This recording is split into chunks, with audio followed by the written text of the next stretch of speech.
Did you go to San Diego State University? Yeah. Went to So San you Diego knew State. the market well. Very and I think well. that's an advantage where a lot of questions I get from people are like, well, I live in an expensive market, or I live in a market where there's not a lot of deals. But there's an advantage of doing deals in your backyard, no matter where you are in the country, because the market data research, or you can drive the properties. I think there's a big advantage there, don't you think? This is Captain Curt with Captain Capital.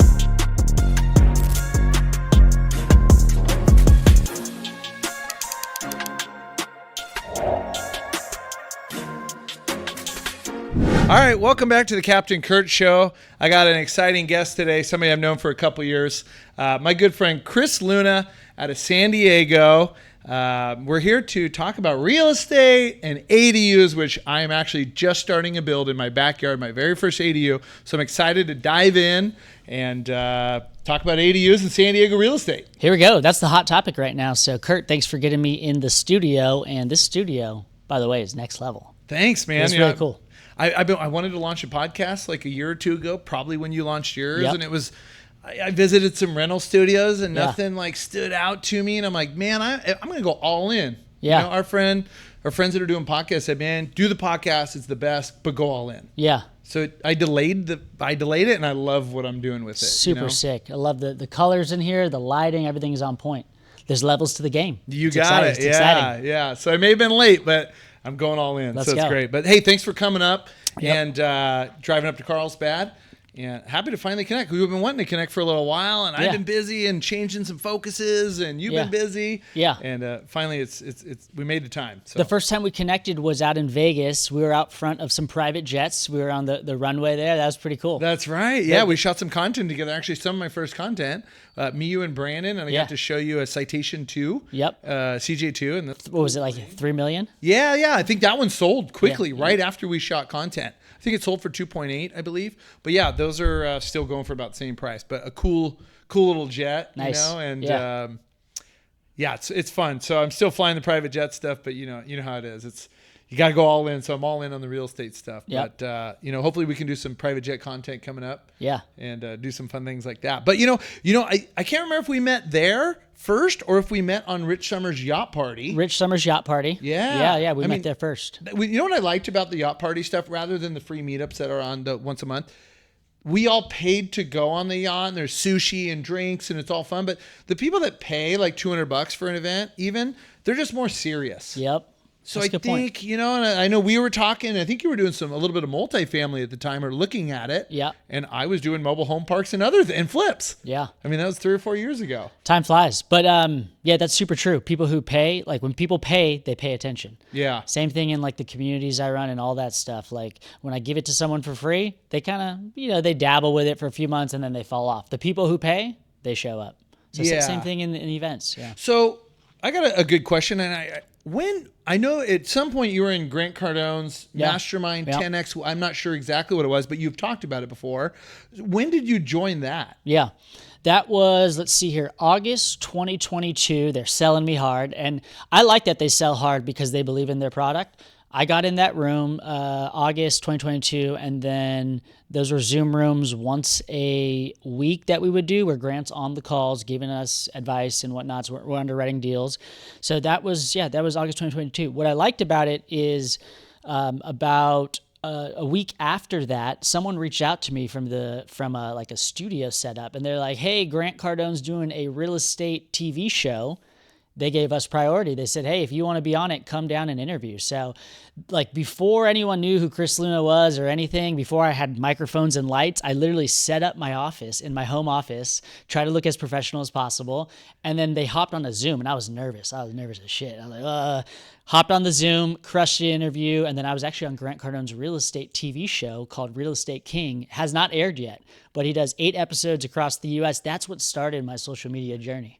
I mean, I think that's such a cool story. And I think you talked about it maybe on a podcast and I was like, man, that is really cool. Yeah. And I agree. The first podcast I ever was on, it was in Pacific Beach. And it was like, I kind of did it as a practice one. Mm-hmm.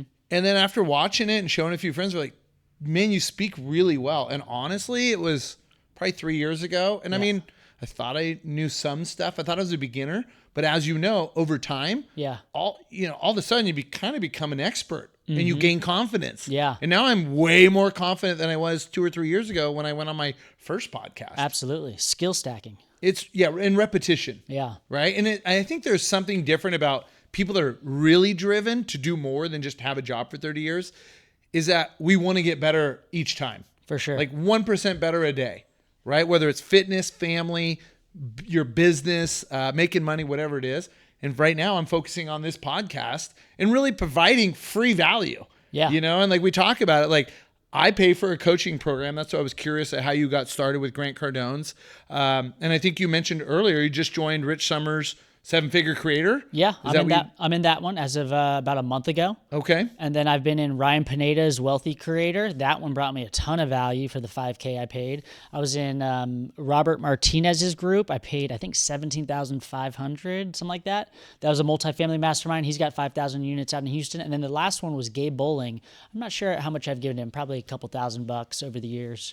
Yeah. But all of these have shaped who I've become. And then now the community I run, sooner or later, you got to stop. That's a lot of people have that problem. They take in all the data and the knowledge, but then they don't take action. For me, it was like, okay, I know what to do. Time to have my own community. And that's how Backyard Community kind of came about. Yeah, it's very cool. We'll dive into that in just a minute. And so I actually was looking at multiple communities to join. Nice. But my thing is like, I started with flipping homes, then I went small multifamily, a lot of fourplexes. Then I bought a mobile home park. Then I was looking at storage. And for me, when I was looking at multifamily, which was like 21, it was hard to get a deal. Everyone was buying 5 caps that are now a little bit maybe in trouble, right? And so I knew there was too much competition for somebody with not a lot of money. These are big guys that have been in the game a while. And so I kind of went trying to look at where I wanted to land. So I said, well, I don't want to join a mobile home park community because I'm kind of learning and seeing where it wasn't for me. I finally sold one of my last ones and I'm glad to be done with it. But that's nice. So for me, being now that I found my niche, which is flex-based development as well as hotels, but I really like flex-based, which is industrial. So I joined Kent Clothier's, the boardroom, like 2 months ago. Yeah, I saw that. Yeah, I talked to Brandon about it, Kevin Trin, who does ADUs in San Diego. I just said, this is what I'm looking for. I either was going to join the boardroom or another group that several friends are in, and now I can't remember the name.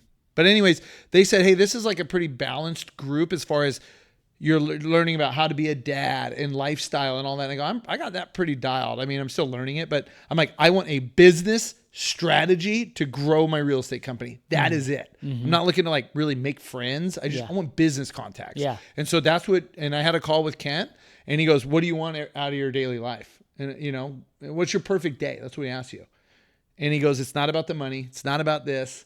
And say, my perfect day is like waking up on vacation or at the beach with my kids. Yeah. That's it. Like swimming in the ocean, doing this. I like doing business, so it's not called retiring. But the call was so interesting. He asked about my background. And what they tell you is, they interview you. They don't just let everybody in because they want experienced people in that group.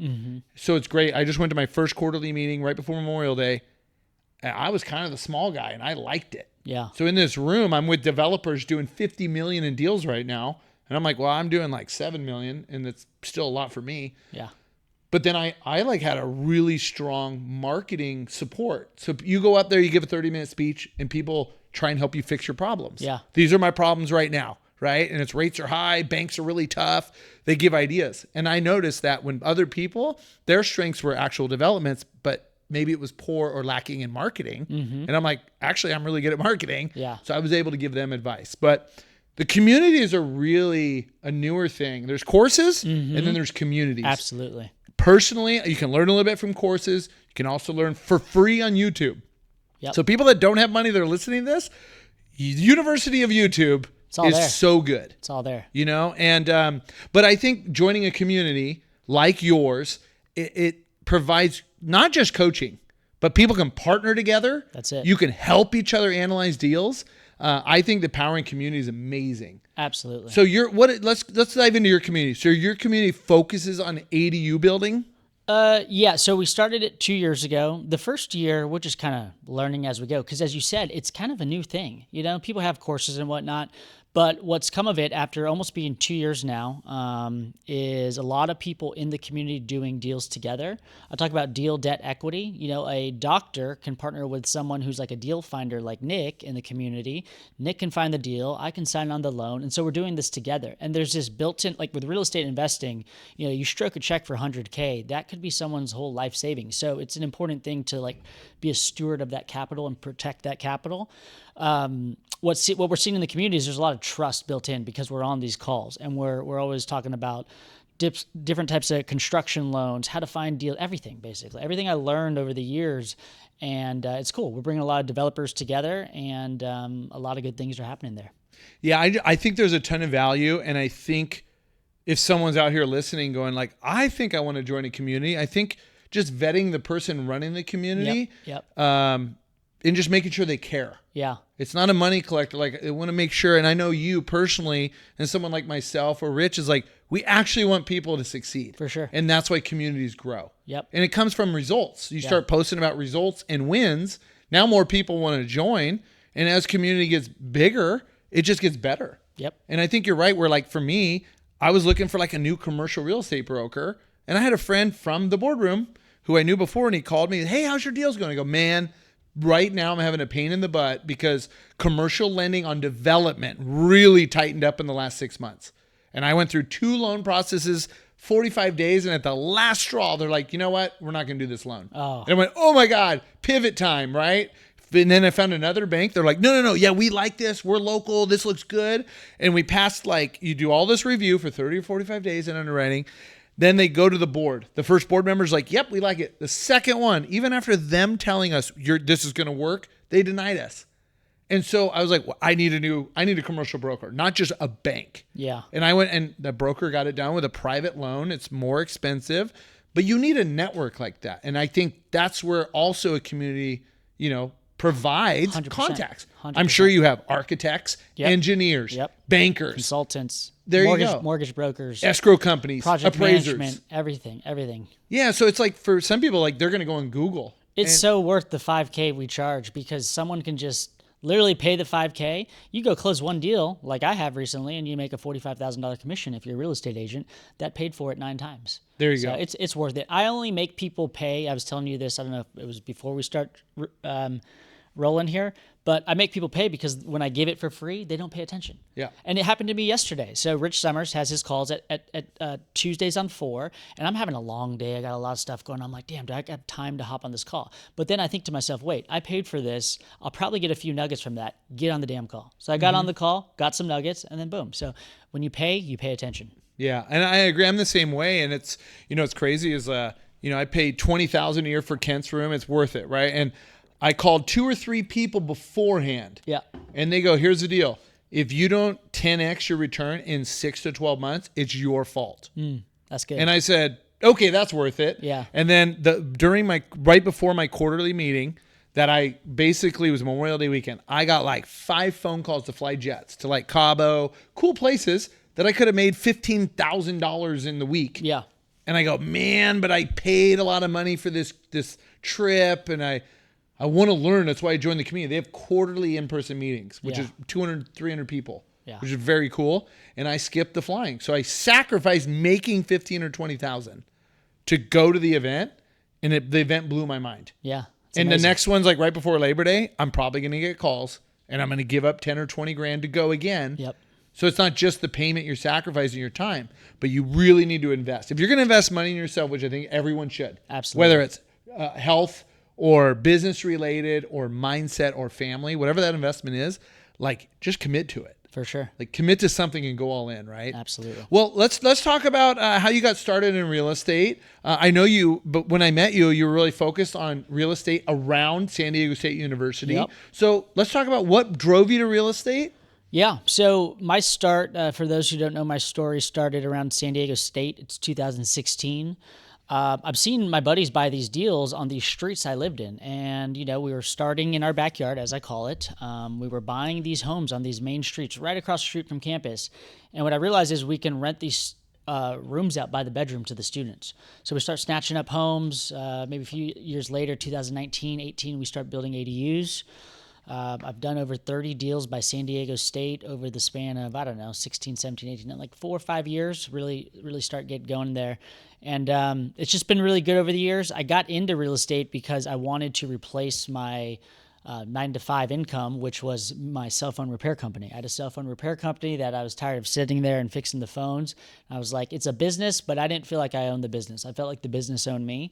And I really just wanted to be able to like have some consistent cash flow from an investment over here that was paying my rent. So that was the reason on why I got into investing. And then I saw Grant Cardone maybe around 2018 or so. I'm kind of over the partying and the people I'm hanging out with. I'm like, I need to like 10x my life and just really get on this path. So discovered him, started watching all his live streams on YouTube. And I probably know Grant in the top 1 percentile of people in the world as far as like the content he's put out. I've studied it so well that I knew if I could just study someone who's done it, that would help me. Yeah, it's pretty interesting. Did you go to San Diego State University? Yeah. Went to So San you Diego knew State. the market well. Very and I think well. that's an advantage where a lot of questions I get from people are like, well, I live in an expensive market or I live in a market where there's not a lot of deals. But there's an advantage of doing deals in your backyard no matter where you are in the country because the market data research or you can drive the properties. I think there's a big advantage there, don't you think? For sure, absolutely. That's why I say start in your backyard because someone on one of the Zoom calls recently, or actually it was Development Made Simple. It's a live stream I do every Monday at 12 on YouTube. People just go watch it. It's free value. It's free one-on-one coaching basically for me. People can ask me any questions there. But what's cool about that show is his name is Rob. I think he goes, oh yeah, they're building blah, blah, blah right here in Linda Vista. And what I said to him was, Rob, see, I didn't know that because that's not my backyard technically. Like I'm more of like I buy in PB 92109, huge buyer there. But if you can know the little nuances and the micro pockets in this case Linda Vista, it can really help you in your investment strategy. Yeah, and I think it's important. Even though I do not invest in San Diego any longer, because of it's kind of hit or miss. Some people, I went through court on a person that would not leave a rental property, and I lost many months. Where California really sides with the tenants, no matter what. So the California market's a little tricky for me. So I moved out of state. I went Arizona, Texas, North Carolina, South Carolina, Tennessee. That's where I own properties. But with the ADU plan and the things I learned from you, I've joined a couple of your calls when I can. The ADU game has changed, and that's what makes me want to come back into the North County San Diego market that I've born and raised in. Yeah. And there's lots of half-acre lots. Like I personally live on one. So that's why I'm going to develop an ADU in my backyard and go and do self-GC, Nice. hire out the subs. Yep. It's my own property, so I'm going to control it, and I'm going to go through the process. And when it goes well, then I'm going to go look for houses in the market in my neighborhood and try and do that. I'll probably sell everything. Yeah. Just buy, build, and sell. Built to sell. Yeah, Yeah. we teach that too. I think it's a great opportunity right now. We were talking about it. SB 1211 is a new Senate bill from the state that essentially says, hey, Chris, you can buy a 4-unit and turn it to an 8-unit. You can buy an 8-unit and turn it into a 16-unit. So when I hear you say, half acre, a lot of land, if someone is listening to this and they can buy a 4 to 6 unit or 4 to 8 unit anywhere in San Diego County or the state of California, really, that is, you would be sitting in a very good position to go create and force that equity. Specifically, if the cap rates are lower and you can really push rental income, I would be looking for that right now because that's the huge opportunity. The main thing with that also is that none of those units have to be what they call affordable. We use these like AMI charts and all this crazy development talk.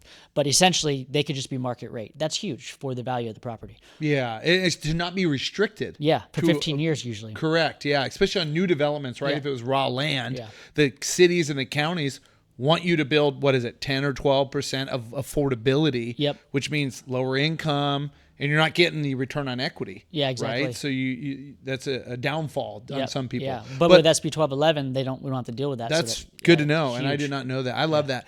So, in your opinion, with the ADU bills, the ADU builds, it's kind of been a newer thing the last couple of years. You could also call them guest house, but an ADU, what does that stand for people that don't know what that is? Yeah, so it's an accessory dwelling unit. Think of it like a granny flat or a casita, just a home in the backyard, not too big, maybe 1,200 square feet. That's a typical ADU. San Diego, we use ADU code to build multifamily developments at the end of the day. I've been in the ADU game since like 2018, 2019. Back by SDSU, we called it the Wild Wild West. No one knew what ADUs were. We were just running and like we were doing really well. It's popped up a lot more over the last 2 to 3 years, as it should, because it's what I call practical development. It's very easy for someone to like kind of go and figure this out or get in the right room and have someone teach you it. And it's very scalable because you can just buy a property or take a property you already live in and add some ADUs into it. Yeah, and that's what I think you're right, where years ago, my first property I bought in Vista, California, and I was trying to build like a 600 square foot ADU. Yeah. For another, I had a junior ADU that was attached at 600 square feet, and I rented it out. And I was like, well, I got enough land. I could build a detached one per city rules. And I ended up saying I want to scale and go bigger and do it somewhere else. But that was before California passed a couple of these bills. And now correct me if I'm wrong, but something I read, I believe about last year, California is either in the works or passed another bill that you could actually do a lot boundary adjustment and you can actually sell off the parcel that the ADU is built on. Yep. Is that true or is it in the works? Yeah, I believe that's already passed. I think in San Diego specifically, it might have been called, I don't know if it was SB 9. Or actually, SB 9 would be Senate Bill 9. So maybe it was SB 9 that allows for the lot split that you're talking about. I just had, what's his name? I'm blanking on his name, but he does this, and it's going really well for him. It's a good way to basically take big lots, put some units on them, and then sell off that. Another thing with that is another law that passed recently allows for the condoization of these units. So if you build a multifamily structure and it's 10 units, as long as you have the right barriers between them and the acoustics and all that's treated well, you could essentially sell off these ADUs as condos. That's going to be the big play here shortly. Yeah, and I think that's very cool. And it's honestly, it's a little bit similar to what I'm doing in the industrial developments that I'm doing. We are building them as smaller units. Think of it as an ADU inside a giant warehouse. Yeah. We're building 2,000 square foot separate, different units. Yep. We condoize it, Yep. and we sell them as individual units. Yeah. Now, the cool part is what we're building is if you want 2,000 square feet of a warehouse, boom, that's your unit. If you want 4, we can sell you that. So you can buy double, triple, 4 units, 5 units, the whole building. It's a similar game plan. It's just in the commercial space where no one lives. Mm-hmm. But I like the flexibility of that. Yeah. Just like ADUs are what we're talking about. Yep. So you can either build it for an in-law. You could rent it out. And then if you need, you need to move your elderly parent in there, hold on, let me get rid of my renter and give them notice. Now you have a guest house in your backyard. Yep. And that's what I'm personally building for. It's not going to be a rental. It's going to be my girlfriend's mom's going to move in. And I also own the half acre next door. Nice. So my engineer right now is helping me with a lot split boundary adjustment to fit the ADU without, it's going to be like an L shape. Mm-hmm. Just so that it doesn't ruin our view of the golf course. Yeah. So, and it's cool because he's going, well, if we build it this way, we shape it like this. Yep. Now you can build a 2,400 square foot house on the bottom, on the lot. The lot's like a flag lot below my house. Because like you talked about, San Diego rules, and even with Oceanside where I live, it's your ADU can be 1,200 square foot maximum or 50% of the main house. So I said, well, then I have to build 2,400 square foot main house to get the 1,200 square foot ADU in. Yep. And now for people that don't know, grading, since it's raw dirt, grading is the same price no matter how much big of a house you build. So you might as well go all out. Engineering is the same price. The water meter is the same price. So for me, if you're going to build and pay the architect and the engineer and all of those things, you might as well build the maximum square foot you can get on a property. That is spot on. When I think to Grant Cardone's real estate club, one of the things he used to tell us is at least start with 32 units. And sometimes he'd say 16 units. And he says the most important number in real estate is the number of units. Now, in this case, what you're saying is instead of building 1 unit, I might as well maximize the FAR and call it 10 units or 15 units. So same type of thing. So maximizing the units, but also one thing that I do see developers doing, and I want to share this so that other developers don't make the same mistake, is like if you go to North Park, which is like a hot area people are doing this in, some people aren't including parking, and they didn't know this 2 years ago when they started their plans, and now they're starting to build, and they're realizing they're leasing these same properties up, and they're having trouble leasing them up because they didn't include parking. So finding that sweet spot on the ratio is important. Me specifically in the 92109 Pacific Beach, I only do, if I'm building 8 units, I want 4 parking spots. I want at least 1 per every 2 units I can live with, because tenants will pay for my units in PB no matter what. They fly off the market. So it just depends on back to what we were saying, what pocket you're investing in. Yeah, and don't overbuild. I like what you said. We do that with industrial. It's like, sure, we could squeeze more units, but then boom, now you don't have enough parking. You're going to limit your tenant base. Yeah. So it's kind of finding that sweet spot. Let's talk a little bit about the financing side. Like, how are people getting ADUs built with like lower money down, or how are you financing these? Yeah. Quite a few different ways. One of the main ways right now, because when you buy the deal, there aren't plans attached to it typically, unless you're buying it with stamp plans, which that does happen to me. But that's not always the case. And so if I need to buy a deal and spend 1 year to get plans and permits, if I'm spending 1 year to get plans and permits, the lender's going to say, well, I can't give you a construction loan day one when you close that property because you don't have stamp plans yet. They're more likely to give it to you month 10, 11, 12 when you have stamp plans. So what I do is I go into a deal, I acquire it, I try and do a fix and flip loan. There's a lot of different lenders who offer these. Conventus is the company that I use. They've been great. I've closed 10 deals with them in the last 10 months. And with that, I can come in with 15% down, which would be a little of a scarier position. But for me, a lot of the deals I do, as long as my rental income is going to cover that mortgage and I don't bleed monthly and I just still have to cover taxes and insurance, I can live with that. Now, if I'm coming with Conventus, the same type of deal, on some deals I'll come in with 25 or 30%, much safer position. And then when I refinance to the construction loan after 12 months go by, I don't have to inject capital into the deal because I have enough equity there. Because you have to have 30% equity to get those ground up construction loans. So that's how I'm financing right now. It's been going well. Having one lender that you can go to over and over again has been amazing. Having a mortgage broker, shout out Enrique, that I can go to, that's sending the pre-approval, that's reaching out to the agent before I get the deal, that's been huge. I pay him his fee. It's worth it to me because over and over again he's went to bat for me, which helps me get deals. Yeah, and I think it's important to have a good team like that, right? And a lot of people try and save a little bit of money here and there. And I mean, something I probably learned a couple times over and over again is trying to save a little money. And then you realize, man, it's better to pay more money for the good people because, number one, they do a better job. It's usually what I see is they put a little more effort into it. Absolutely. They're not trying to scrape by. It's like, hey, this is my fee because I'm the best. Yep. And that's who I use now. And I kind of like that in the commercial side of where I'm at now. Absolutely. What are like the biggest misconceptions about ADUs? There's a lot of pushback right now in the city of San Diego. They're called NIMBYs, not in my backyard. And so, they don't really like ADUs. And the reason being is they still think it's the 1950s and they want everything to look how it was built in the 50s and 60s. So there's a lot of pushback from community members. And I get some of their points, but some of it's a little overkill because what about these young kids who just want to live in San Diego and they graduate SDSU and she can't live here anymore and she has to move back in with mom and dad in Sacramento because she couldn't afford San Diego because of the limited supply. So I lost what the question was. That's okay.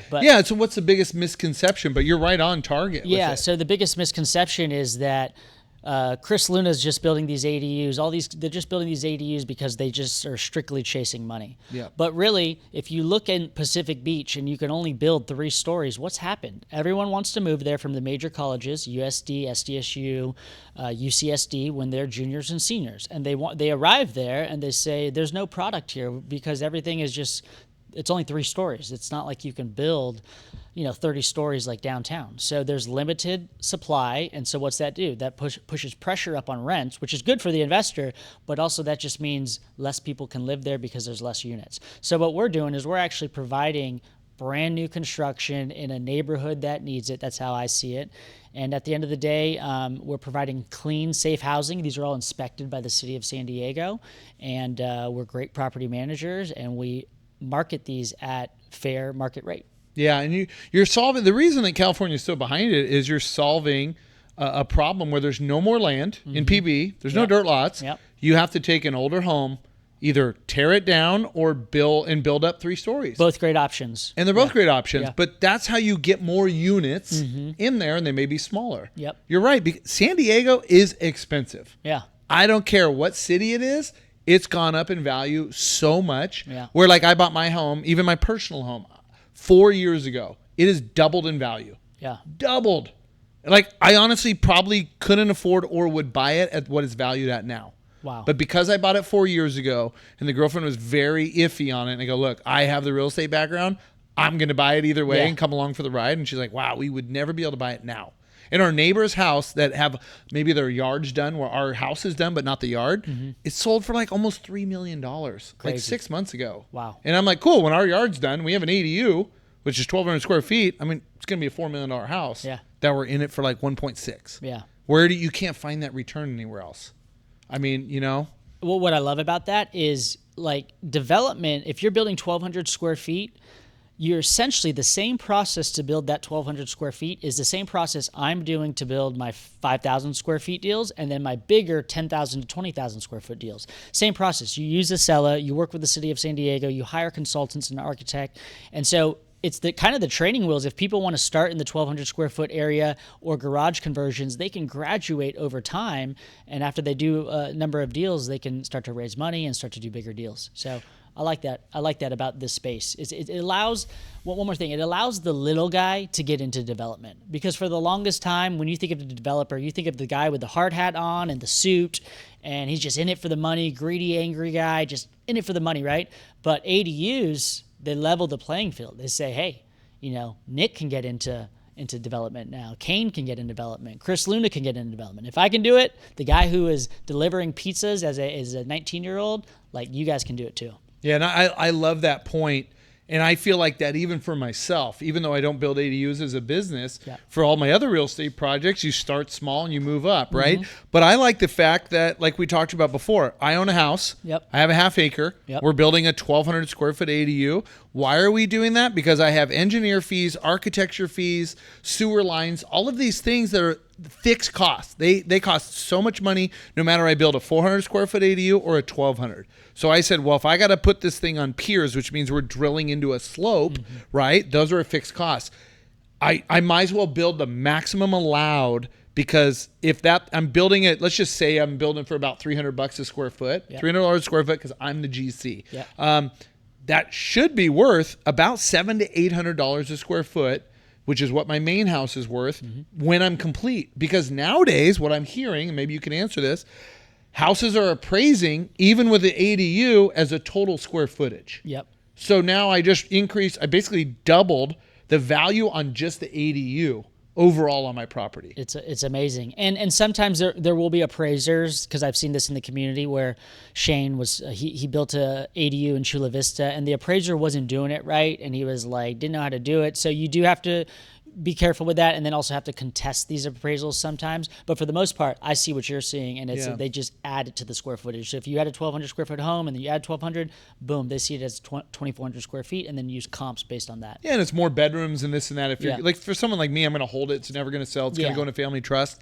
The value isn't as much of like, cool, my mom can live there, my son can live there when he gets older if he wants, or whatever.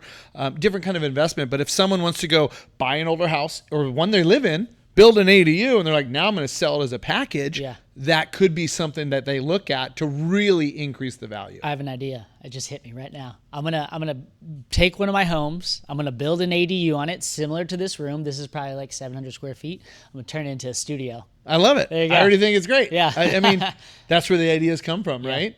And so where do you see, ADUs going in the next 3 to 5 years? Is it going to be overbuilt? Do you think you have a window of time, or do you think this is just going to keep going? I love that you asked that question, because on the Zoom calls, when people are asking me about this stuff, I could feel the fear. People, when there's fear in the market, people they don't take action, or they see the fear and they start taking action. That's usually what I've sided with. 2020, COVID hits, I start buying up everything. I'm like, okay, this is a good time to buy. Iran, Israel, everything going on right now. I saw fear, boom, start snatching up deals. And so the reason why I shared that is when there's fear in the marketplace, you should be looking for deals. But besides that, a lot of people think that, ADUs could go away someday, but if you look at what the city is making, the development fees, the water fees, the school fees, they are raking in on these fees, and they don't do much except approve plans and give you stamps. So I think the city will continue to show face to I guess, the NIMBYs and say, we're working on making this better. I don't think they're just going to cut off a program. At the end of the day, the government loves us building and keeping neighborhoods nice. It's the American dream, keeping America nice and clean. And so when we're over here fixing and flipping homes, making them beautiful, building new neighborhoods, we will always need that. We will always need a place to live. And so I don't think ADUs are going anywhere anytime soon. I think that they'll be here for the long haul. Yeah, and it's an important. Can I add to that real quick? Yeah, go for it. On a federal level, they're now allowing these what's it called? The mobile home, not the mobile homes, but the manufactured homes. Yeah, on a federal where you level. deliver it. Yeah, right? So we've been talking about state level, SB 1211. We've talked about bonus ADU program, complete communities. That's on a city of San Diego level.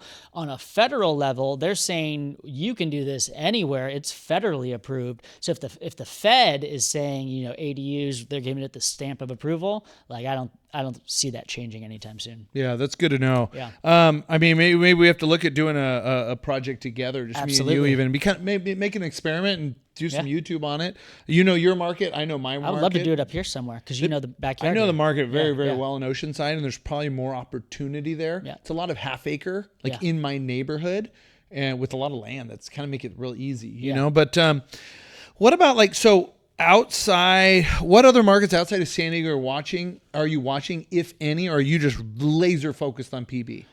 Laser focused on PB, but also, I follow the money, and there's people in the community, backyard community, that they don't also just do development. We like development for the long-term appreciation. It's going to take 2 years. It's not fast. But either way, that 2 years is going to go by, and you could either be worth $2 million more or you could not. So I tell people to dabble with development, but also look around to see what type of investment strategy helps you become the best version of yourself. For you said you like waking up and you just want to go swim. And so for you, it's like lifestyle, right? You buying back your time with your investments. So people like Josh in the community, he is in different communities as well, and I support that. I'm all for that. And the types of deals he's buying are out. He just closed a deal with TJ out in Kansas. It's a cash flow type deal, seller finance. And so we have our eyes in other markets, and we have this kind of web and connection to different community leaders on the East Coast. So we've looked at Cincinnati, Indiana. Josh has a deal out there, Texas pretty heavily, Arizona. The Sunshine States, you hear that people say that in multifamily, but really we go to where the deals are. And what I'm seeing more happen in my community is development's good. We love that. We really believe in that, but we also want the cash flow and the quicker turn of money, the velocity of money. And so where we're seeing that, and where I see people in my community doing that, is Kansas, Texas, Indiana, and the cities I just listed. Yeah, and I think that's a benefit to being inside of a community where a member maybe is trying one or two in Kansas, where you or in other community members don't necessarily have to risk it. Now they prove the theory. Mm-hmm. Now, I think when we start in real estate, you think you got to do it yourself. And now I'm like, it's all about partnerships. Mm-hmm. I want to partner with experts and take a smaller piece of a bigger pie. For sure. And that's where I'm at now. Same. I used to work 10, 12, 14, 16, 18 hours a day, grinding and looking at deals, and I'd hardly look at any deals. You know why? I built relationships with brokers, at least on a commercial level. They send me deals. So with my call yesterday with my broker, when we're talking about my current development, I'm like, hey, have you seen anything else on the market? And we do a weekly meeting on Thursday typically. And I'm like, I'm going on vacation tomorrow. And he's like, nah, there's nothing good. We looked at some, but they're not the right fit for you. I'm not scouring the internet for 10 hours a day. Love that. I'm sure you did at one point. Yeah, for sure. And it wears you out. It does. It's a lot of mental, now these days, everyone still sends me deals because of the social media and all that, but instantly it's a screenshot and send to my people, and my people are looking at it. But I love that you said the brokers. The brokers are like a filter, and the good stuff has got to get through them, the filter, to get to you. And you know that if the broker sends you anything, it's probably got to be pretty good. So yeah, brokers are huge. And the other thing that I learned is I have a broker in Houston. I'm not looking at anywhere else really, because the market is really good there for 3 to 5 years. I looked at the market. I used to flip there, and then we started building commercial. And I said, I think we have 3 to 5 years here based on all the growth and the demand. The companies are leaving California to go there. They're building houses everywhere. That's what we look at for commercial. Yeah. And I kind of my builder educated me, mm-hmm. and then I educated him on the projects we want and the returns we need So he doesn't waste my time. I don't waste his time. Also, when he sends me a deal and it fits my criteria, which honestly is like 4 to 5 I've made offers on. Some say no. And then he even goes, they didn't take your offer. I don't think we should do any more. And we just go, all right, tell him we're done. Or he's like, now we negotiate. He knows if we get it under contract, we're going to close. Yeah. And he tells these other buyers. And one cool thing about my broker, and I believe in relationships and I believe in professionalism. My website's really good. I paid a lot of money for that website. Honestly, Rich Summers is someone I called and I go, hey, and I think I want a website. I want to be a professional company, rather than just this guy with his personal email address. I go, hey, this guy, I can buy my web domain that I really want, not a .org, not a .net. I go, do you think I should pay for it? And he goes, yeah, I paid $6,000 for my website, just the domain. But it doesn't matter because long-term, it's bringing me investors. It's a simple thing. Like on this podcast, I could say, go to www.captaincapital.com. Yeah. That's my website. That's good. Beforehand, I've had other websites on different companies and I'm like, dash, middle, this, that. Yeah. And like, if you're doing content or in a combo, it's just so much easier. So things like that. My broker sends over my website to banks, to the GCs, to people selling. Mm-hmm. He goes, this is the offer from Captain Capital. Here's their website. These guys are very professional. We've already closed deals. They will close. Yep. So even though we give an offer at 70% of the asking price, either we will offer 70% and ask for seller financing, or it's like, okay, we can get, you get your price in my terms, or my price in my your terms. So it's like, it's cool that my broker goes to bat for me. Yep. And like, I don't really talk to other brokers right now. Yeah. It's like, hey, I'm your guy, but I won't even ask for a deal. Just get me my good deals. Yep. So I'm actually spending more time now. I played golf today, the first time in 4 years. Usually did not have time. And I'm like, I got to make time for a balanced life. And I think it's something that I'm a workaholic. I don't know if you are too, but balance, we're chasing balance at all times. And I hit burnout mode recently. So some I want to touch on, we're both fit people. Actually, when I met you, I was 30 pounds overweight. I got overweight basically through COVID, and then I had kids, and I so focused on business. Mm-hmm. I let my gym workouts and my swimming and surfing, like all my fun stuff I did forever, it all went out the door. I was so focused. Some of that's good. I made a lot of money. I learned a lot, but I sacrificed my health. And so now I'm down 30 pounds. I work out every day. I love it. But one thing that hit me, I think like 2 years ago, you said, I think you tried to give up alcohol. You're like, I'm going to give it a go. And have you stuck with it since you gave it up? Yeah. So the first time I've tried multiple times in, maybe like 2000, I don't know what year it was. But so the first time I tried, I stopped for 5 months and then March Madness hit. And I remember I drank with my buddies and then I was like, why'd I do that? And it's because like I had told people that I had quit drinking. They kind of influenced me to start drinking. So more time went by, I'd go have these little spurts, maybe 3 months I stopped drinking. But finally, it's August 2023.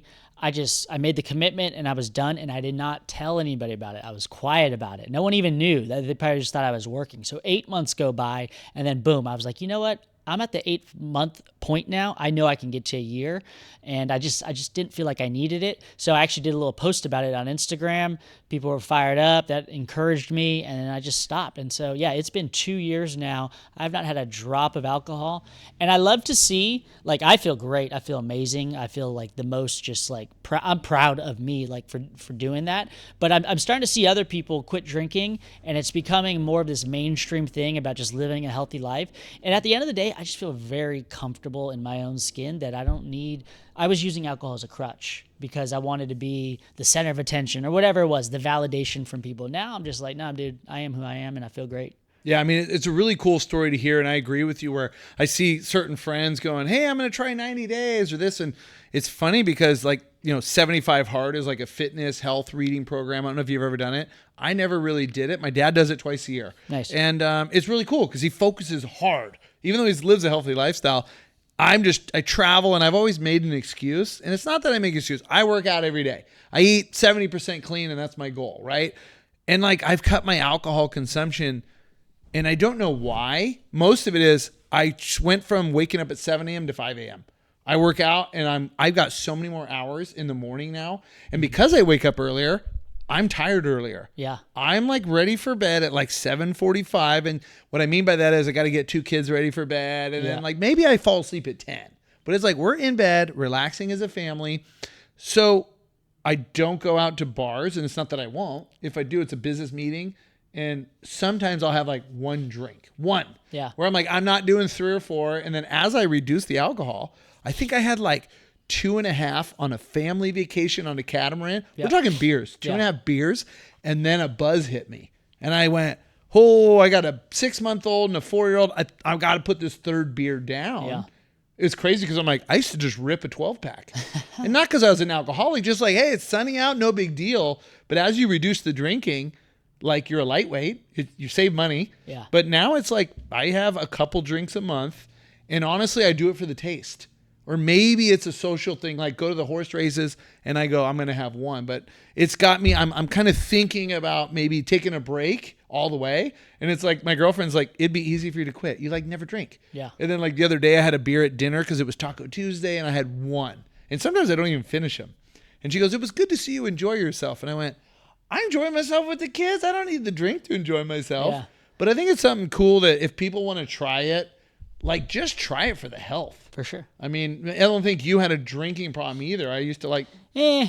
I mean, we used to like to party, both of us probably, It's right? to the point where like I could have one drink, but then it'd turn into, like you said, 5 or 6. But it's not like I'm drinking on a Wednesday or a Thursday. It's like, okay, we're having like a fun night with the boys, and it'd become wild nights. It's just who I am. It's like, so actually for me, the fact that you could have like one drink and then just be done. See, for me, I'm like, oh, 1 turns to 2, 2 turns to 4, and next thing you know, I'm just too drunk. That's why I had to just stop. So that was me a couple years ago before I came into like full work and concentration mode. Yeah.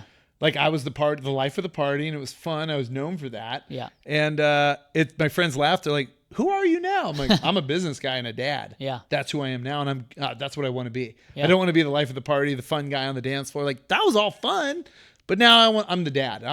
My kid knows at 5:30 in the morning I sleep with him a lot because the baby's with the girlfriend and he wants to cuddle, which is so cute. Because a 4-year-old is going to run out of an age where he's not going to want to cuddle dad, Yeah. you know. And Yeah. so I'll get out of his little tiny bed. And he goes, where are you going? I'm like, it's gym time. It's 6 a.m. this morning. You know, he's like, oh, who's going to cuddle me? And I'm like, dude, I'll cuddle you right when I get home from the gym before you go to school. Yeah. So it's cool, but that's what's kind of got me way back on drinking. That's amazing. I want to get up early in the morning. Yeah. And literally, if I have too many, I ain't getting up at 5 or 6. Yeah, and we should always be changing and morphing into whatever that new version of ourselves are. So I think that's great. And if anyone out there, I always challenge people, just try 30 days and then go from there. See how you feel after 30 days. And, you know, I think it's a good starting point. Yeah, like, so how do you manage stress now if alcohol in the party life was an outlet, which it was for me? Yeah. So what do you do now to like manage stress, or, you know, what has changed? So I go on walks a lot. I like walks. I lift a lot. I just got a boat, so that's probably going to make me a little less stressed. I saw it. I love that idea. I'm Thank a you. big boat guy. Nice. I think I was someone that had a lot of hobbies, and it's like what because of the burnout, I've come to realize like, okay, I don't need all these cars. I'm selling everything. And it's like the boat is going to be the one toy. Yeah. Because more people can enjoy it. And my family loves the water and boats. So people are like, wait, are you selling everything? I'm like, no, just all the cars and all the bullshit. We're getting a nice boat. Yeah, the boat's been a game changer. To anyone out there who wants to get a boat, I see the boat like a deal. There's a lot that goes into it. You gotta get the slip. That alone, that's tough. But I got one. I'm like right there. Got 2 slips. You have to learn all the different clean outs. You have to know how to wash it. You got to get it covered. There's just a lot. You got to get a boater's license. The list is endless. But just like anything in life, you get to learn, and I'm just being patient with it. I've only taken it out once illegally because I didn't have the boater's license yet. But we're ready to go, and it's gonna be a fun summer. So Yeah, I love it. I'm happy for you. You know Thank what's you. cool for me is seeing people work really hard and then not necessarily not living life. yeah, Like you could work hard for 20 years, make several millions and millions of dollars. But I personally, and you probably as well, I don't want to look back when I'm 60 and go, man, I should have bought that nice boat in my 40s. I want my family to enjoy life. And like we're doing vacations now multiple times a year. And it's mandatory. Yeah. It doesn't matter how much money's in the bank. We'll put it on the credit cards. It's not irresponsible. It's like, hey, I'm in my 40s. We're just not sacrificing those. Yeah. So the memories on a boat, I think, are the best memories. and it's just so much fun. So I love people seeing them work hard and reward themselves. Yeah, And absolutely. that boat's a reward for you. Oh, absolutely. And then I get to enjoy it with people too. So it's just like everyone, it's a win-win for everybody. It's going to be a fun summer. Yeah. So what's one non-negotiable in your daily routine? One non-negotiable. I'd like to say it's working out, but sometimes your boy works hard and he skips workouts. So it's not that. It would be, one non-negotiable. I need my alone time. Something about going into a deep work, whether that's me looking at my laptop or even just sitting in silence. I just need no noise, nothing. I just need to be by myself. It does something where I have my most creative ideas, where I don't have any outside distractions telling me what to do. So yeah, just having some alone time is huge for me. I think it's awesome. Yeah.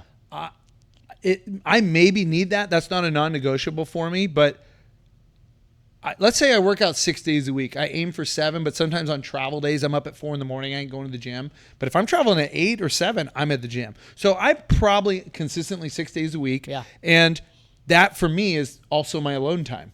I have headphones in. I'm either on a podcast or a book, and then sometimes I'll switch to music, and that's what I need. For me, it's a non-negotiable is the workout, and it's got to get done first thing in the morning. Yeah. But the quiet time or the you time, I think it's really great, and I think more people should do it. Yeah. And especially me with 2 kids, lots of things, that I have managing on my plate. I feel like I need more alone time. And maybe it's not even alone time, it's just me time. Yeah. And that could be with me, and this is lately, right? Coming from a workaholic. I'm like, I need to carve out more time with my kids, not just after school. Like, okay, we're going to the beach. So every day this week so far, we went to the beach, we went to the trampoline park. Yesterday was in the pool day. So today it's like, okay, when we're done with this podcast, I'm all done working and it's family time. So I think people should, that are hard workers or too busy, make time for themselves or their family and really make it a non-negotiable. Yeah. I think you can live a happier life that way. For sure. What about what role has fitness played for you? I know you like working out. Yeah. But is that a non-negotiable, and is that this is part of your life? It makes you feel really good? Absolutely. I don't go every day, but I'm at least there 4 to 5 times a week, sometimes 7 days a week, and I'll just stretch on 2 of those days, if I have less work going on. So it is a non-negotiable if we're looking at it okay, he goes 4 or 5 times a week. But it really just, there's something that happens when you look in the mirror and you look stronger and you look jacked. It's my business card before I even walk in the room. You can look at that guy and be like, okay, he's put the reps in. You can see the fruit on his life. And so just getting, and Dan Martell talks about this, I just had him on the podcast. If you are doing the gym first thing in the morning and it's the toughest thing of your day because you had a real workout and you're pushing through and you've done the hardest thing of the day, then when it's 2:00 and Tom, the agent, calls you, and this happened to me today, and he tells me that, I might not be getting the deal. That's easy to me because I already did the hardest thing of the day, and that was push through the 225 10 times. So, I would say that's my thought on that. Yeah, and I agree. I've always been a fit person, athlete, liked working out, always lifted weights, but I guess it was kind of a weird time in my life when I felt pressure when I had the first kid. It was personal induced pressure. Gyms were closed, so I started doing hikes and wake surfing, and it was all fun. But then it was I got out of my gym routine, and I actually didn't like it. Yeah. And it's not about being a bodybuilder. It's about being healthy. I personally like having a little bit of muscle on me. It's confidence. Mm-hmm. And I agree, and I love that you said it's your business card. Yeah. Something I read, and I don't know who it is, but Dan Martell's been talking about it now. But he goes, the more fit I am, the more money I make. Yeah. And whether it's true for a certain person, I do believe I would rather do a business with fit people based on discipline. If you look at someone that's overweight, 300 pounds, it's well, okay, you might make a lot of money, but how disciplined are you? And at the same time, it's how long are you really going to live? Yeah. If you were going to invest your money with someone that's 300 pounds, even if they're smart, it's how long are they really going to live? They don't love themselves, to a certain extent. If you're not taking care of yourself, you don't love yourself, and that there's probably some character flaw going on there. Not from a place of judgment. It's just the fruit on your life. If you're not working out, we could see that. It's kind of the truth, though. the truth, Like you yeah. said, it's not a judgment. It's Yeah. not saying, hey, but now, like for me, like I've lost 30 pounds in the last couple months, and it's really what it was is I'm going to get back to focusing on myself. Yeah. And cut out some of the other stuff and make, create more discipline. Yeah. Don't allow myself to eat cheat meals every day, all day long. Yeah. It's like, no, now I can have a couple a week. No big deal. For sure. And what's really cool is I hired a private doctor, a longevity doctor, and he's helping me, and we're measuring my blood work 3 times a year. And those are the indicators we're using on my health. Not just, hey, you lost 30 pounds, you're back to your normal waist size, my shirts fit Yeah. better, I feel better. So the blood work. The blood work, Yeah. because that's the actual internal health. Yeah. Great that you lost 30 pounds. I mean, I feel good. I'm back to my normal weight I was my whole life, And so, but I just did my blood work, got the results Friday, and he's like, I'm so impressed. Like, you are in like the healthy range again, where he's like, you were creeping on like pre-diabetic, you're eating too much sugar. But he never said, don't do this. He's like, I would encourage you to just eat less sugar, drink less soda, eat less ice cream. I love ice cream. Same. But for me, I'm like, okay, that's my one thing. Yeah. And it's not every night. It's Yeah. like 2 times a week. Yep. So I'm good like treating myself, but I want to be in the healthy level.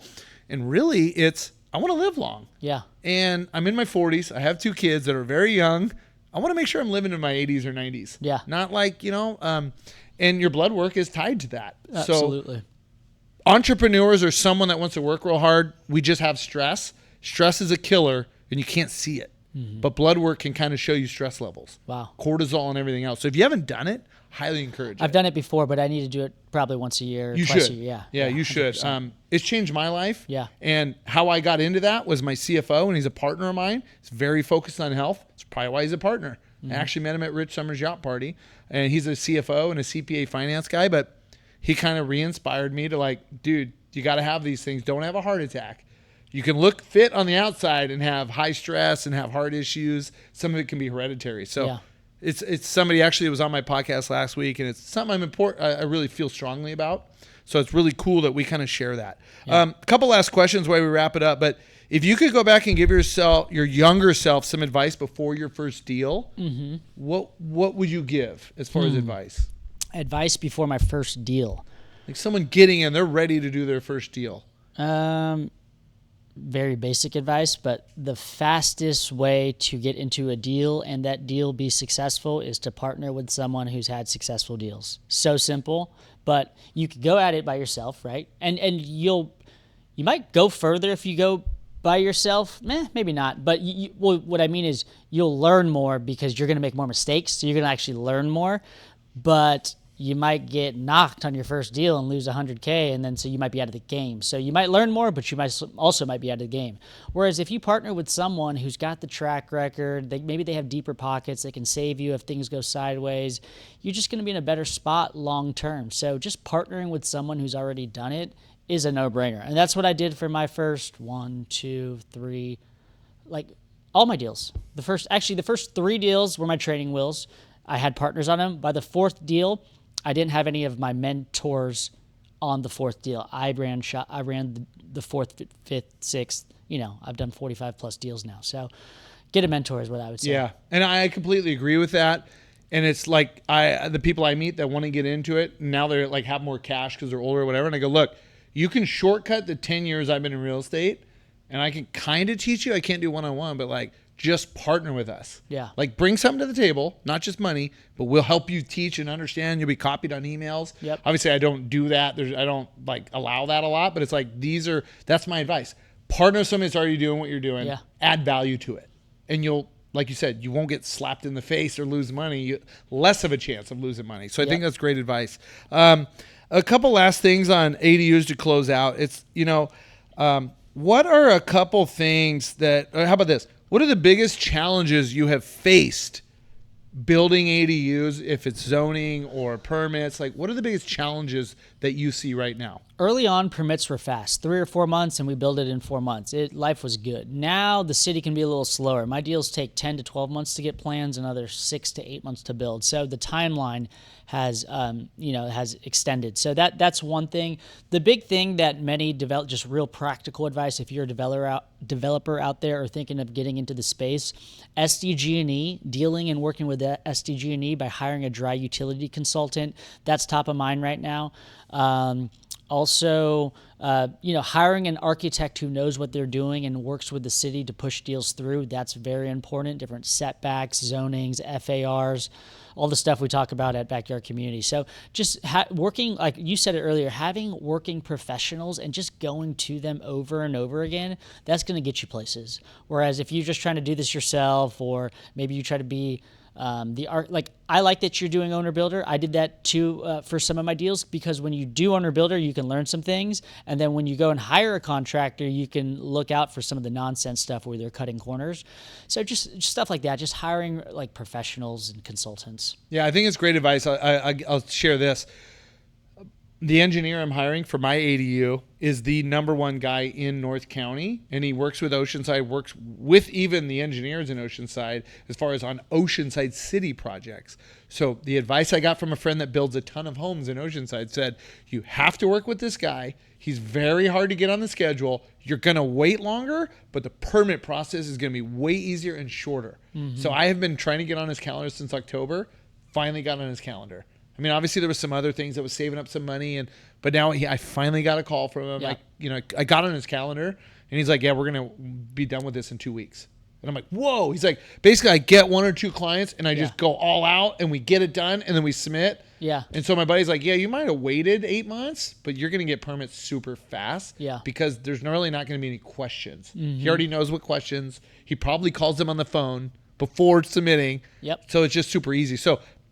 That's what you get when you hire a professional and you pay the extra money and you wait and you be patient, rather than hiring the new guy, the new engineer, and all of a sudden the plans take 18 months because it's like a million back and forth. And most cities and counties are not quick to get back to you. Absolutely. There'll be multiple cycles. So, I agree. How about this? So let's end with this. I like to ask every guest I have, not just one, but like 2 books that you can recommend. I'll put it in the show notes, that really made a difference for you, that you really think anybody should read. I mean, for me specifically, what worked for me, because I dealt with the problem of turning to alcohol a little too much, hearing Grant Cardone in his book, Be Obsessed or Be Average, and 10X, those 2 books changed my life without a doubt. I still go back to them. There's actually an updated Audible version of 10X. It's called the 10X Mentor, with Grant reading the book. Those books changed my life 100%. So I would say those 2. Deep Work by Cal Newport talks about like turning off your phone and getting in these deep works, kind of like we talked about a little bit earlier also. Those come to mind right off the top of my mind. I mean, those are great shares. I haven't read any of those actually, so that's something I'm going to probably put on my personal list. And so where do you see yourself going, or what are plans that you have in the next couple of years for yourself? Yeah, I mean, in the pipeline, I think I counted, we have over 45,000 square feet in the pipeline to build, all in the 92109. So my future, is going to be more and more development. As I was talking about, I had the training wheels, the SDSU deals. Now I'm in these kind of mid-tier 5,000 to 10,000 square foot deals. I have a number of those complete community deals. And then now I'm dabbling with these one deal specifically in PB that's 20,000 square feet. Very big deal. This project's worth over 20 million when it's done. So I see myself, I was building 2 stories, then 3 stories, then you go 4 stories. And I'm building community around this, so I see a lot of deals, and I have the ability to raise a lot of capital through my social media presence by doing podcasts like this. So I see myself building, if I'm putting it out there, I've told people high rises someday. Cool. Yeah. It's good to have goals, and I think, just slowly, the right way, continually working towards your goals. Yeah. That's what I've realized. Like, we all have goals, financial, personal, achievements, and it's like what really matters is like living a healthy life, surrounding yourself with good people, and just continually improving yourself. 1% a day, just keep it going. Yeah, I guess I alluded to real estate, but yeah, from a life level, absolutely, just like that, like just growing as a person spiritually, physically, helping more people, helping people get in their first deals, building this community out.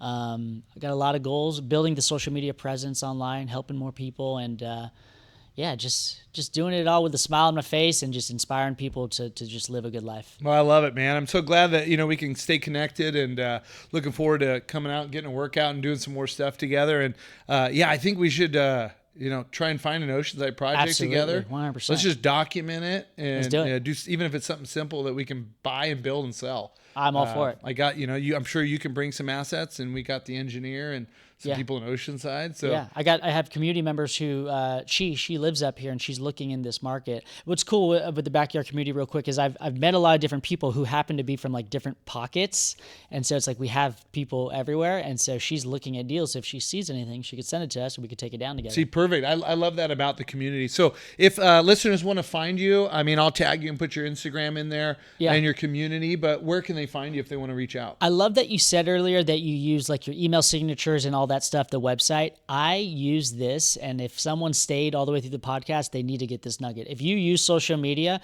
for me, what's crazy is I use chrisj.luna. If you Google my name, oh my goodness, there's pages of stuff for me. Like, you can't fake that. That's like years of my work, right? And so I use that when I get deals.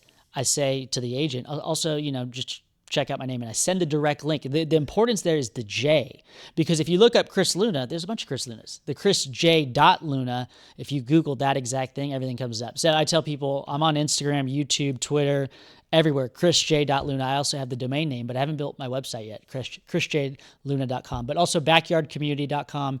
Instagram's the best place to find me. Cool. Love it. So connect with Chris. We'll tag him in a bunch of videos coming up, but you can see him in the show notes along with the books. And I think it's time to build out your website. Yeah. Maybe that's a commitment for the end of the year. I like that. Even before that, we're by Q4, it's done. I think having a goal, because I own CaptainCurt.com, same thing. And I'm like, maybe just build out the personal site. I have the business side, but maybe it's the personal site, just a background and something more for me. 100%. So when somebody Googles my name, that's like, oh, well, here, I got the website. So, absolutely. Well, thanks for having me on the podcast. This is an amazing setup. Yeah, thanks for coming up. Hope you guys enjoyed the show, and we'll see you on the next one. Peace.